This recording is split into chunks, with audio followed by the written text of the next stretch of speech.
प्रदेश कांग्रेस के नेतामन प्रवर्तन निदेशालय डहारले कांग्रेस के नेतामन के खिलाफ कथित शराब घोटाला के मामला में जांच करे के ऊपर आपत्ति जताई है। आज प्रदेश कांग्रेस के प्रवक्ता धनंजय सिंह ठाकुर आर्थिक अपराध अन्वेषण शाखा के दफ्तर में पहुंच के शराब निर्माता कंपनी मन के खिलाफ शिकायत दर्ज कराइन और कहन की यदि अवैध शराब बनाए के काम कंपनी डहारले करे जाते तो उमन के खिलाफ जाँच करे जाना चाहिए। छत्तीसगढ़ में ईडी और शराब निर्माताओं का एक नया नेक्सस तैयार हो गया है। ईडी छत्तीसगढ़ में एक फर्जी 2000 करोड़ रुपए के शराब घोटाले की बात करती है और उस आरोप लगाती है कि शराब निर्माताओं ने बिना टैक्स पटाए हुए छत्तीसगढ़ में शराब को बेचा है।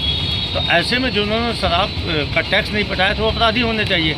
उनकी गवाही पर निर्दोष लोगों के खिलाफ में कार्रवाई की रही है। आज हमारे प्रदेश कांग्रेस के प्रवक्ता भाई धनंजय ठाकुर ने इस संबंध में लिखित शिकायत ईओडब्ल्यू से किया है कि इस मामले की विस्तृत जांच की जानी चाहिए और जो छत्तीसगढ़ में यदि ऐसा कोई घोटाला हुआ जैसा ईडी बोल रही है तो इस मामले की सूक्ष्म अन्वेषण की आवश्यकता है। धनंजय सिंह ठाकुर कहन के प्रवर्तन निदेशालय के जांच ले ऐसे लगते की जानबूझ के केवल कांग्रेस के नेता मतलब फंसाए के कोशिश करे जाते। एक सिद्धि कांग्रेस डहारले राज्य के आर्थिक अपराध अन्वेषण शाखा ला जाँच करे बर शिकायत दर्ज कराए गए है।